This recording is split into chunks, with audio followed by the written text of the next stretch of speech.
Hello, good evening everyone. What's up, what's up? Welcome to my vlog, guys. Saan man kayong sulok ng ating Pilipinas, Luzon, Visayas, Mindanao. Luzon, Visayas, Mindanao at sa buong Philippine Archipelago. Isang mapagpalang umaga sa ating lahat. Kung saan po tayo ay maagang gumising sapagkat nais po nating mamasada ng konti, ng ilang sandali, sapagkat sabi nga, time is gold. Baka sakaling makuha natin ang gold, kaya laban lang, ang tuloy ang laban. Ang mapulot mo tayo.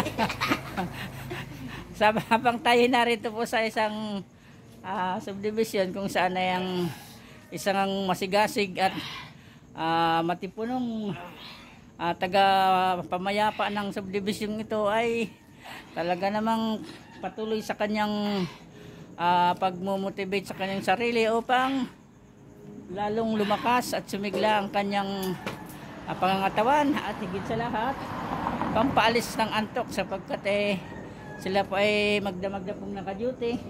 Subalit sa magpahanggang ngayon ay narito pa rin sila. Diyan po natin makikita kung gaano sila ka-active sa kanilang duty. Kaya ang masasabi ko lang sa kanya ay sana all safe and good health. Lalong-lalo sa kanyang... yan po, sir. Sakali pong mapadan po kayo sa aking channel, kayo na pong bahala mag-subscribe, like, and share, and click the notification bell para sa ating mga next video update. So habang tayo ay ikutan naman natin ang isa pang magiting na dalagang Pilipina, binibining Pilipina, na isa sa pinakamasigasig din. Balit hindi na natin kukuha na ng anong pangalan ng subdivision sapagkat kailangan natin bigyan ng isang privacy ang subdivision sapagkat hindi pwedeng ayan po ma'am, baka may nais po kayong batiin o i-shout out sa inyong mga pamilya, mga loved ones. Ilan bang loved ones? Loved ones, marami Loved ones, marami. Siyempre, kailangan marami. Kailangan huwag nating kalilimutan ang ating mga loved ones sa masulok ng Pilipinas. Sa inyo, brother, isang mapagpalang umaga. Baka may nais kayong batiin.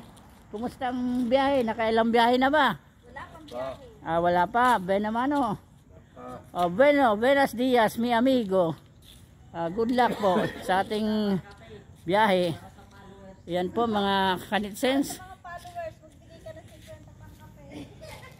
Kung inyo pong makikita mga kanitsens, ayan talagang masasabi yung gabi pa yan, madaling araw, ayan ang buwan. Yan ang buwan ng bear months. Kaya tayo mga kababayan ko, ang masasabi ko ipagpatuloy natin ang masigasig at masaganang darating na taon sa pamamagitan ng paglubos na pagsisikap at pagpupunyagi upang lalo tayong di mapag-iwanan ng ating hirap ng buhay sapagkat alam naman natin at lingid sa ating kaalaman ang ating sitwasyon yan talagang may kahirapan, kaya kailangan mag-doble sipag po tayo. Kung kinakailangan mag-doble, doblehin natin basta sa marangal at maayos na hanap buhay. Huwag po nating ikahihiya mga bagay na yan sapagkat dyan tayo lalong uunlad at asensyo kung hindi tayo hindi tayo nakakalimot na unang-una na sa ating Panginoon at higit sa lahat sa ating kapwa. Panatili natin ang pagiging kaibigan kasama sa ating kapwa sapagkat isa sa yan sa ating kayamanan sa buhay na kahit saan ka magpunta, kung marami kang kaibigan ay marami kang masaya ang buhay kung ikay merong masasabi mong hindi ka man mayaman sa financial, mayaman ka naman sa kaibigan. Abay, napakasarap pakinggan nun. Isang malaking kasiyahan natin yan sa buhay. Ang magkaroon ng maraming kaibigan. Kagaya po nga ng inyong lingkod. Kailangan muna nating magpayaman sa kaibigan, huwag sa kalaban. Although wala naman tayong kalaban, ang kalaban natin ang kahirapan na dapat nating labanan upang sa darating na panahon at kahit papano naman ay gumanda o umunlad naman ang ating pamumuhay. Hindi yun lagi na lang tayong nasa laylayan sapagkat napakahirap ng sitwasyon, lalo na sa ating nangyayari sa ating bansa na ang ating mga bilihin po ay patuloy ang pagtaas, lalong-lalo na po ang ating mga basic commodities katulad nga po ng bigas o anumang mga gulay at iba pang mga bilihin sa araw-araw na pangangailangan. Kung kaya tayo ay mga kaibigan, hanggat kaya natin, sikapin natin na gawin ito habang tayo ay malakas pa. Pag po tayong umasa sa anumang tulong o ninumang tulong, hanggat kaya natin, tuloy lang ang laban. Yun nga po ang laban sa kahirapan sapagkat hindi tayo kilos ngayon. Kailan pa tayo kikilos kung huli na hindi na natin kayang magtrabaho? Saan ka mo kumilos pag 100 na yung bigas? Oh, yan. Sabi ni Sir. Ayan po, sabi ni Sir. Saka na daw kumilos kung 100 ang bigas. Wag sana all. Hindi baling sana oil. Isang kilo ng bigas. Oh, ayun naman kay ma'am. Nasa na daw yung 20 kilo ng bigas. Hindi po natin masisisi ang ating pamahalaan sapagkat talagang ang inflation rate natin o ang GDP talagang mataas sa ngayon. Para itagtag sa kilo. Naging 60. Noong na pa naging 20 yung pansit canton. Oh. Noong na pa naging 20 yung pansit canton. Oh, yun sabi nga ni Sir baka daw ang taong bayan ay magpansit kanto na lang. Tumaas na ng tumaas ang mga bilihin, ang mga sahod namin, wala. Oh, yung mga kanitizens. Tumaas ang gasolina, pamasahe, hindi. Oh, yan nga po mga kababayan ang sinasabi ko na lahat ng anong sa ngayon. Dapat sabay lahat ang pagtaas. Tinaas nila mga bilihin, itaas ang sahod ng mga manggagawa. Ayun po. Kaya ayan isa sa Yung itaas ang pamasahe daw. karaingan ng ating mga kanitizens naway mabigyan natin ng kaukulang pansin sa ating mga nanunungkulan. Laging mababa.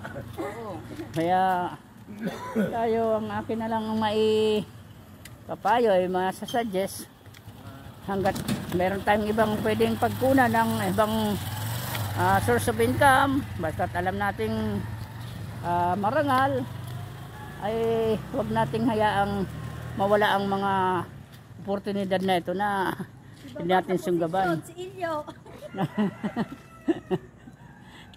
Sapagkat ang oportunidad pag ating pinakawalan, abay, yan ang sinang malaking kawalan sa atin yan. Yun yung kumbaga sa ano, huwag nating hintayin sa ating hapagkainan na kusang lumapag ang biyaya. Maaring maliban na lang kung ayan po medyo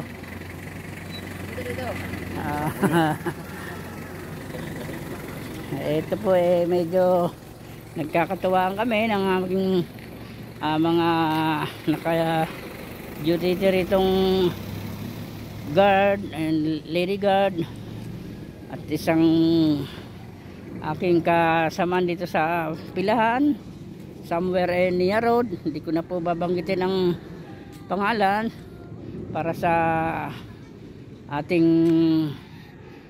sinusunod na alituntunin sa mga subdivision, not unless may pentulo tayo sa kinauukulan ng upamunuan ng subdivision na to. Kaya marapat lamang po na tayo ay sumunod sa mga kanilang mga itinatadhana ng alituntunin upang maiwasan natin ang mga di ka nais-nais na maaring sabihin o maganap. Dahil dyan hindi man tayo pwedeng isang tabi ang mga bagay na yan, sapagkat dyan natin po makikita ang mga naka-duty sa anong ito na pinatutupad nilang kanilang mga alituntunin dito, sapagkat ayaw naman nilang sila'y malagay sa alanganin kung hahayaan nilang malabag ang kanilang batas dito sa subdivision na to. Kaya ang masasabi ko lamang po sa kanila ay lalo na sa duty na panggabi ay sana all safe and healthy. Good luck, God bless everyone. Yun lamang po. Mabuhay po tayong lahat na may dangal sa ating sarili. Yun lamang po. Good luck, God bless everyone. Bye bye po.